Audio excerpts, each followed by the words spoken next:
I watched a video by D-Mace concerning the PSP 3000 and the PSP Go. Um, and he said that a lot of the titles that are not Sony specific would not make it to the PlayStation Network at first. Now, I'm not sure if other publishers are planning to upload to the network. I have no idea at this time. It's about a month and a half out from the the PSP Go's release. We'll just have to see what happens. But I'd like to go over now with you my game list, because a lot of people may wonder, what games would you like? Now, it's worth noting here that a lot of these titles in the list might not be initially available for download, or might not be available for download at all. It depends on the publisher. I'm going to give it, at the absolute latest, I'm going to give it about a year.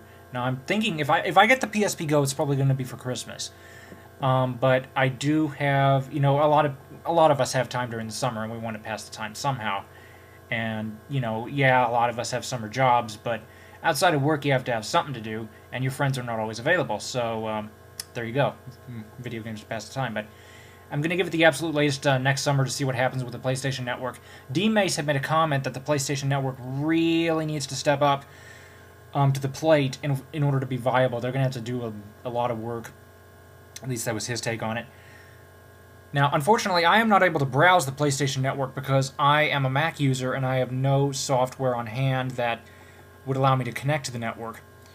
The Media Go service, as I understand it from Sony, it allows me to get to the network.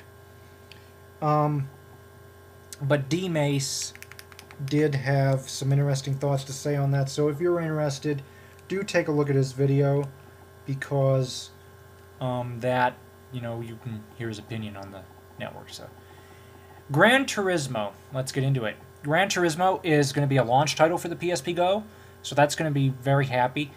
That's going to make me very happy, because I was looking into it and I thought, wow, because this 800 cars, and this is going to be a full-blown Gran Turismo game, something very, very, very similar, maybe even only a shade off of what you would see on the PS2. So I'm very excited about that. GTA Vice City Stories and Liberty City Stories. I've been watching a lot of videos regarding GTA, and I'm actually getting fond of it.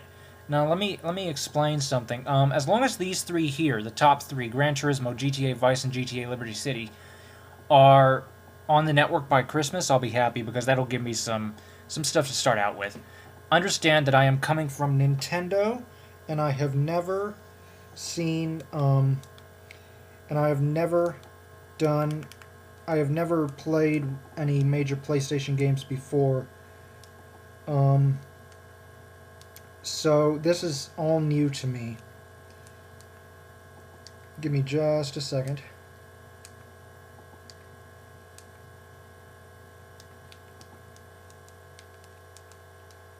Sorry, I'm responding to text. Anyway, my apologies for that interruption. So GTA Liberty City and Vice City, definitely on my list. God of War Chains of Olympus. Now, I wasn't too sure about this one until I got into it and realized that that it's actually based on Greek mythology, and that is interesting. Because I remember doing a project in 9th grade on Greek mythology, the god of wine Dionysus. So, Driver 76. I have yet to read on this one, but pretty much anything racing, I'm all over it. So, Pocket Pool is on my list.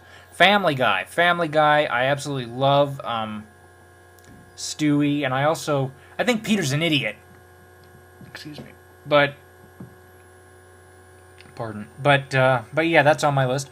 Ratchet and Clank, which I consider the Banjo-Kazooie of the PlayStation. Lara Croft, I can't really say which one.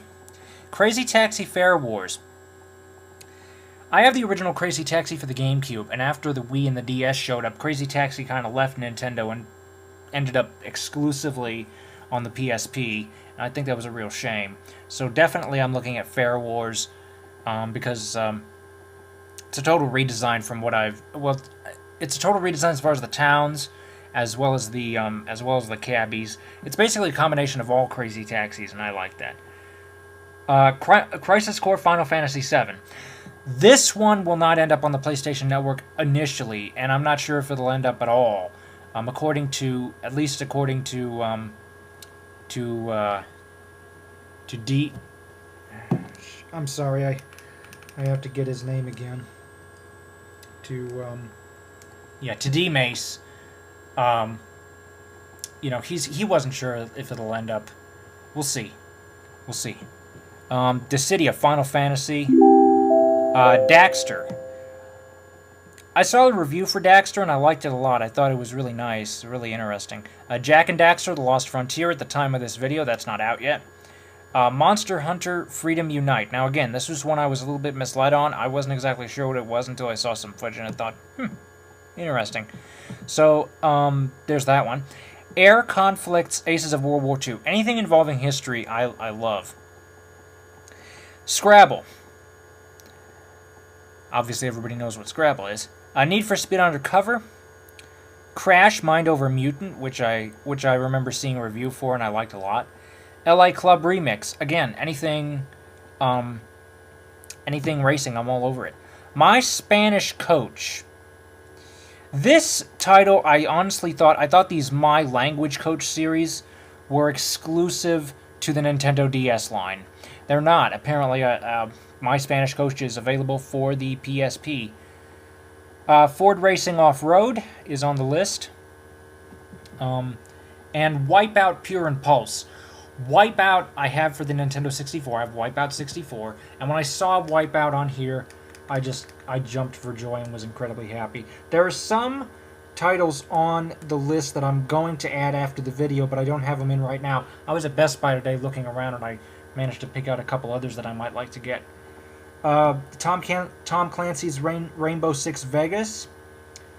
Fantasy Golf Pangea. I think that's how you pronounce it. Pangya. Midnight Club 3 Remix. Sonic Rivals. And Little Big Planet. Now, Little Big Planet. I played Little Big Planet on the PS3 today, and aside from the screen being up above my head and me being at an on angle, overall I thought it was a really interesting game. The worlds were colorful. I honestly didn't know what I was doing, but just the experience. I mean, Little Big Planet. That's one of the ones that's also going to be a launch title, I believe, for the PSP Go. So yeah. So there you go. That's my game list. And that's pretty much it. Oh, and in case anybody's wondering, PSP 3000 versus PSP Go, let me put it this way. If you don't ever expect to utilize the UMD format, then get the Go. And if you want something more portable, get the Go. And if you are after the Bluetooth, get the Go. Otherwise, if you don't feel like putting out the extra $100, because the Go is $100 more expensive than the 3000, and you don't mind having the UMDs and having the mechanical disc format, go for the PSP 3000. You'll still be able to download games over the network to the PSP 3000. You just won't have the 16 gigs of internal flash or Bluetooth or the portability of the Go, but otherwise it's pretty much the same. Anyway, comments and questions are welcome. Thank you for watching. Insults against me will get you blocked, and have a nice day.